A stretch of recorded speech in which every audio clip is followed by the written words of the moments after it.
Administrator Karachi Murtaza Wahab corona में मुब्तला थी पियो। कोरोना जूं निशानियूं ज़ाहिर थियण खां पोइ मुर्तज़ा वहाब पाण खे घर में आइसोलेट करे छॾियो। समाजी वेबसाइट ते जारी कयल ट्वीट में मुर्तज़ा वहाब तस्दीक कंदे चयो आहे त केस कोरोना थी पियो, जंहिं सबबि हुन पाण खे आइसोलेट कयो आहे। वाज़ेह रहे त उन खां अॻु सूबाई वज़ीर सईद गनी कोरोना सबबि पाण खे आइसोलेट करे छॾियो।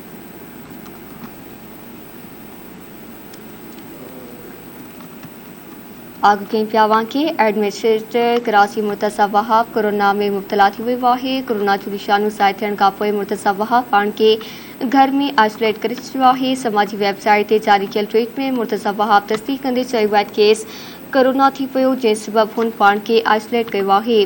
वाज़ेह रहे त उन खां अॻु सूबाई वज़ीर सईद गनी कोरोना सबबि पाण खे आइसोलेट करे छॾियो।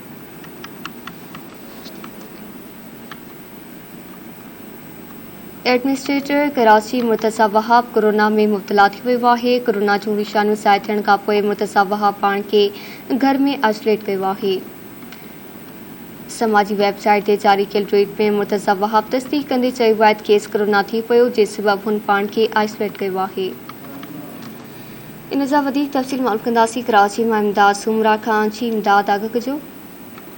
जी बिल्कुल हुकूमत के तर्जुमान कराची मुर्तज़ा वहाब जो है कोरोना वो बाज़ेद अची वे। कुछ देर अग जो है मुर्तज़ा वहाब समाजी ट्विटर पे बयान जारी कयो है त अज जो है कोरोना टेस्ट कराई है वो बाज़ेद अची विया है। कुछ मुझी तबियत जो ख़राब हुई कोरोना टेस्ट कराइण खां पोइ कोरोना टेस्ट में सबब अचण खां पोइ इन वक्त पंहिंजो पाण खे जो है वो घर में आइसोलेट करे छॾियो आहे।